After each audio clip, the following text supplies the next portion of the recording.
animal. I'm an Indiana.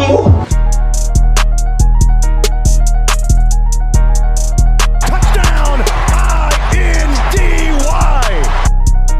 And he lost the ball. There's a fumble. Who's got it? The officials say the Colts do. Great team win, baby. Lobs it way downfield, intercepted, coming forward and making the INT for the Colts in the back end. To see the Colts win Super Bowl. Hey, win on three. 1, 2, 3, win. Welcome back to the channel. This is Marcus Sniffles, and we're here to talk about Carlie Irsay-Gordon's press conference for the end of the season. I had a few thoughts, few quick observations about it. For one, I'll say the press conference wasn't super long. It was like right at 20 minutes. I thought the media did a pretty good job at asking questions that fans wanted to know. There were a few things that kind of stood out as far as some of the things that she said and some of the verbiage that she used. And when it came to talking about Chris Ballard and Shane Steichen in her opening statement, two main things that stood out to me when talking about those two were saying for this next season and giving them an opportunity. So that kind of shows that she knows that bringing both of these guys back is an unpopular opinion right now. Like we've seen Chris Ballard for 9 years now. 9 years, made the playoffs twice, won one game, has never won a division, finished 8-9 the last 2 years. We've seen Shane Steichen, he's finished 9-8 and 8-9 the last 2 seasons. And a lot of fans are, disappointed in the direction that the team seems to be going. We haven't really figured out the quarterback situation. We started 8-2 and we missed the playoffs, and it was a very frustrating end to the season. So bringing Chris Ballard back was a big okay, what are we doing here? I know this is going to upset the fan base, and I need to sell them on bringing him back this year in 2026. Now, when it comes to Chris Ballard, the thing that has held him back is him not being able to find a quarterback. And Andrew Luck retiring is no longer like the excuse that it was. Like maybe a year or two after Andrew Luck retired, you could kind of still be like, hey, we didn't expect that to happen. But Andrew Luck retired a long time ago. Like at some point you should have found a quarterback by now. So I feel like the ownership group knows that. Like they know that 9-year history has not been what they wanted to see, and that they have to do better and they have to get it done essentially this next season. Now, she didn't explicitly say that, but what owner is going to say in a press conference, hey, if these guys don't make the playoffs this year, they're getting fired at the end of the season? She's not going to say that. Nobody's going to say that. No owner would say that. So that it makes sense. Once you realize Chris Ballard is in the last year of his deal, then it kind of makes sense to be like, all right, Chris Ballard made all these big moves. He was aggressive. He went out and signed, Traveris Ward, Cam Bynum, brought in Jermaine Pratt, traded for Sauce Gardner, signed Daniel Jones. Like there were a lot of aggressive, un-Chris Ballard-like moves that he made last offseason. And so what would be the point of firing him and bringing in a new GM to kind of have to try to undo, if he wants to, try to undo all the stuff that Chris Ballard did the year before? Give Chris Ballard, let him finish out his contract, and then you can just have a clean sweep of everything. You gave it a shot, he's out of here. I'm gonna go ahead and tell you guys something. About 90% of you guys that watch this video are not subscribed to the channel. Don't be a weirdo. Subscribe to the channel. Don't be part of the 90%. Be a part of the 10%. And let's get that 10% to 90%. So 90% of you guys that are watching are actually subscribed. That would help me out a lot. Cost you nothing. It's free, and I'd appreciate it.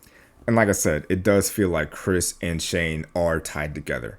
Me personally, I would prefer having a total, cleaning of the house, top to bottom. Like get rid of the GM, head coach, quarterback, and bring in a whole new group, like a whole new GM, a whole new head coach, and those two together can pick their new quarterback. Like 3 years ago, if we're being honest, when we had the 4th overall pick, Chris Ballard should have been fired the year before it. It should have been a new GM with Shane Steichen and Anthony Richardson. That should have been the new trio, not the guy that had been here for almost, 10 years with no actual success in this league.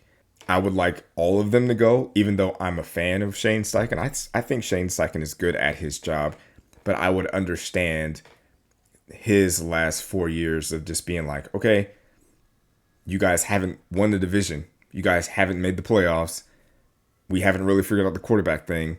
Everybody's got to go. Clean it all out. Both y'all can go.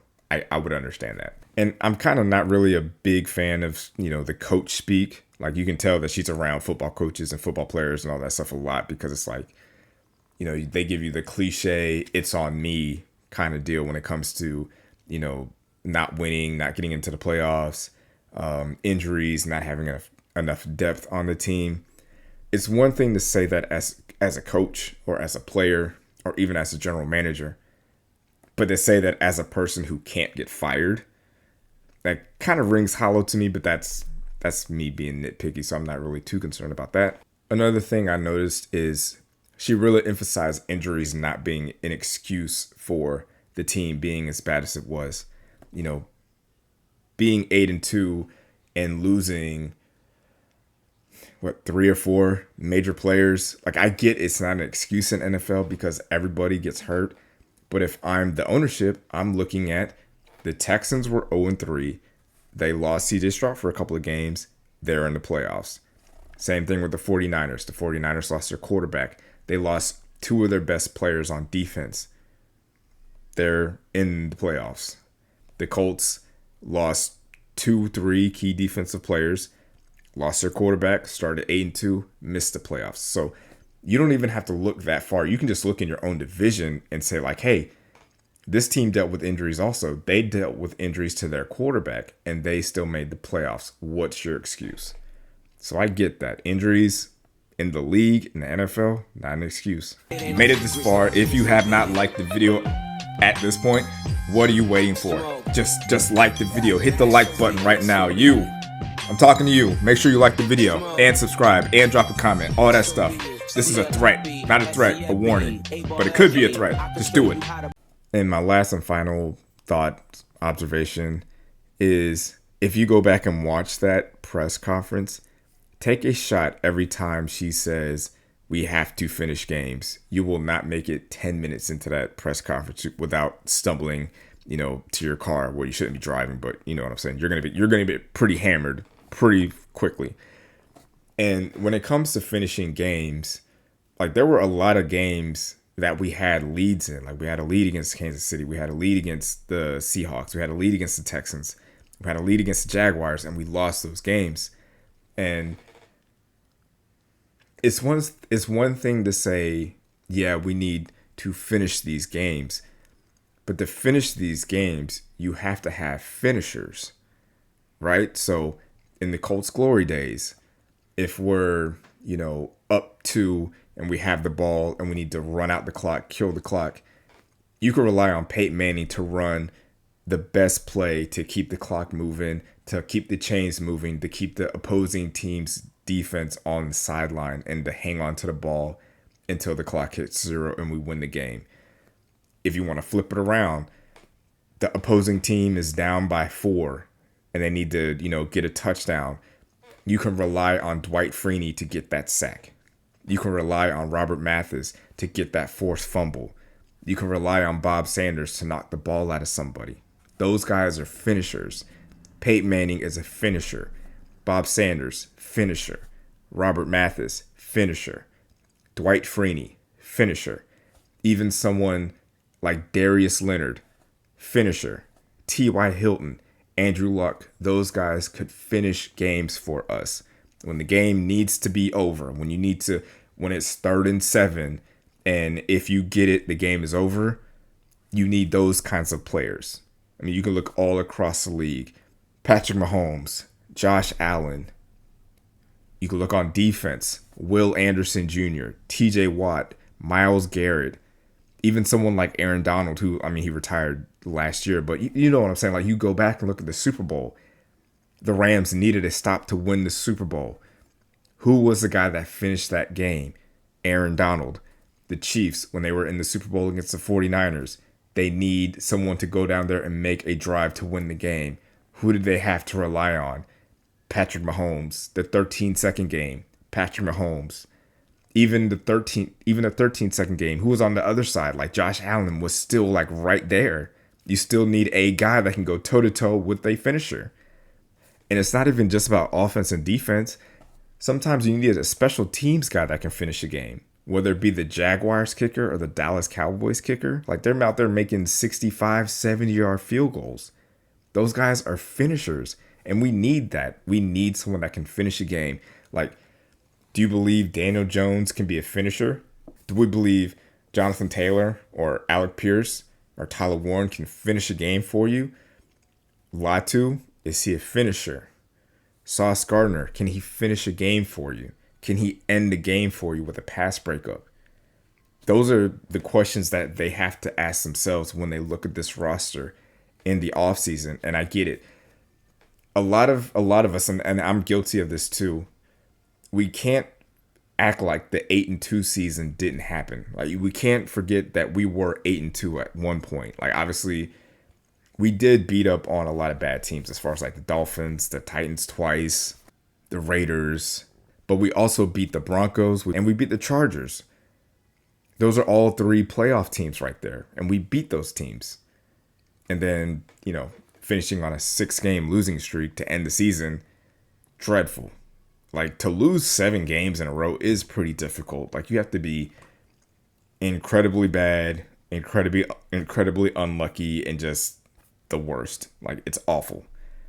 But we have to look at the entire season as a whole. Like, that 7-game losing streak to end the season is what's going to stick with us as fans for the most part a lot longer, because that's how it ended. Because teams that start 8-2 never missed the playoffs until now. And one of the guys responsible for that is going into his 10th year in Chris Ballard, and the head coach is going to be going into his 4th year without having a 10-win season, a playoff season, or a division-winning season. So those are kind of my thoughts about Carlie Irsay-Gordon's press conference for the end of the season. I'm very, very interested to hear what Chris Ballard has to say about this season and how he thinks it went and his plans going forward.